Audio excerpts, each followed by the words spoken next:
ဒီနေ့တော့ Canva နဲ့ logo ဖြစ်ဖြစ် design ဖြစ်ဖြစ်ဆွဲတဲ့အခါ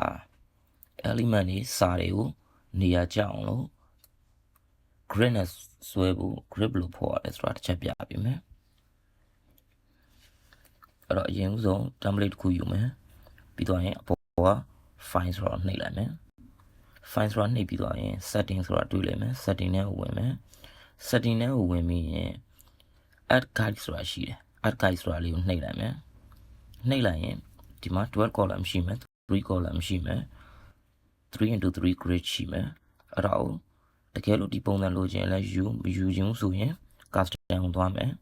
custom ကိုသွားပြီးရင်ဥပမာ6 column 6 column ထားမယ်ဆိုရင်ဒီဘက်မှာ column မှာ6ကိုထားပြီးရင် gap နေရာမှာ0ထားပြီးလိုက်အဲ့ဒါဆိုရင်မြင်ကြောင်းတစ်ကြောင်းလည်းဖြစ်သွားလိမ့်မယ် okay ပြီးသွားရင် column ပြီးသွားရင် row ကိုသွားမယ် row မှာလည်း6ထားမယ် gap နဲ့ margin က00ထားမယ်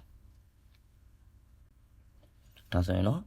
grid လေးလုပ်လို့ပြီးပါပြီကျေးဇူးများကြီးတင်ပါတယ်